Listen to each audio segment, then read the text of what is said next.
ఏడు లక్షలు ఖర్చు పెడుతున్నారు, డబ్బులు లెక్క చేయరు. అక్షయ పాత్ర లాంటి గవర్నమెంట్ జాబ్ ఉండగా లక్షలకు కొదవే ఉందే. అయినా మనం అనుకున్న లక్ష్యం చేరుకోవడానికి అప్పుడప్పుడు ఇలా 1-2 లక్షలు ఖర్చు పెడుతూ ఉండాలి. ఇంతకి మీ లక్ష్యం ఏంటో?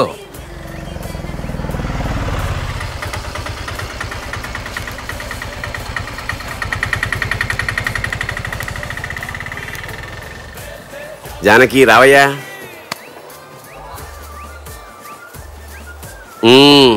ఏం తీసుకుంటావు? చాలా హాట్గా ఉన్నావు కదా, కూల్ డ్రింక్ తీసుకో.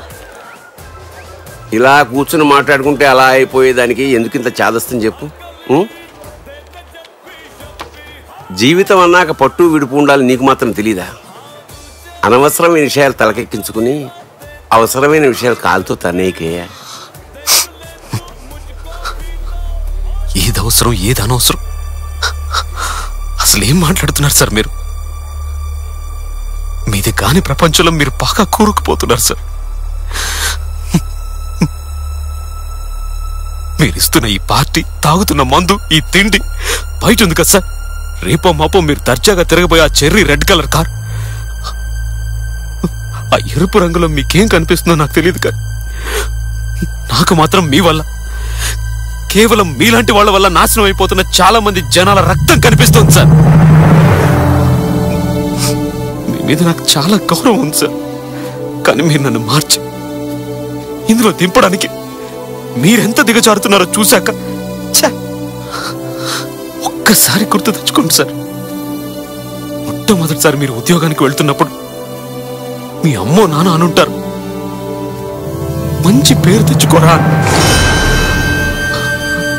అలాంటి మాటలు మీరే కాదు సార్, ప్రతి ఒక్కరు, ఇక్కడున్న ప్రతి ఒక్కరు గుండెల్లో పెట్టుకుని ఉద్యోగంలో చేరుంటారు. కానీ సుఖంగా బతకాలన్న స్వార్థం కోసం గుండెల్లో ఉన్న మంచికి సమాధి కడుతున్నారు సార్. అరే, నీతిగా న్యాయంగా బతకాలనుకోవడం పెద్ద భూతైపోయింది సార్ ఈ సమాజంలో. ఎదగాలనుకోవడం, మారాలనుకోవడం తప్పేం కాదండి, కానీ ఈ విధంగా వద్దు సార్. ఇలాంటి మార్పు నాకు వద్దు సార్. ఈ సమాజం ఇంత నీచంగా ఉంటుందని మా నాన్నకి తెలియదండి. ఎప్పుడు నీతి న్యాయం అని కొలబద్దలు పెట్టి మరీ పెంచాడు.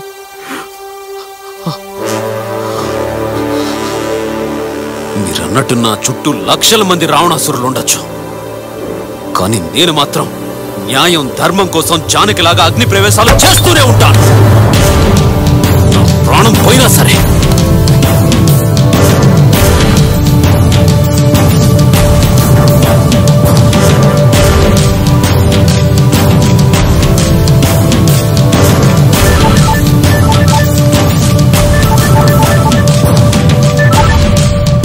హలో, నేను ప్రియని. చిన్న స్ప్రోలోకి వచ్చాడండి, మీతో చెప్పాలంటున్నాడు.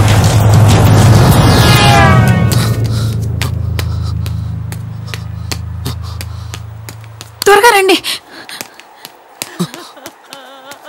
అన్నా, చిన్న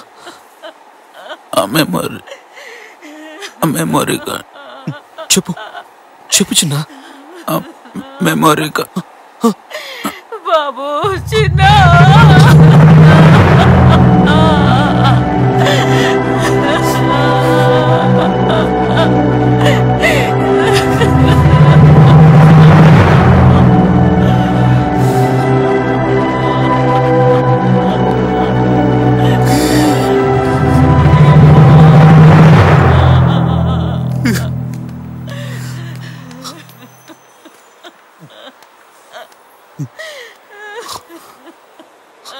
ఉన్న ఒకే ఒక్క ఆధారం చిన్న, తను కూడా.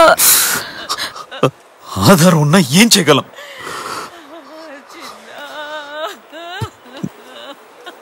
ఇంకా ఎంతమంది? దీన్ని ఆపాల్సిందే.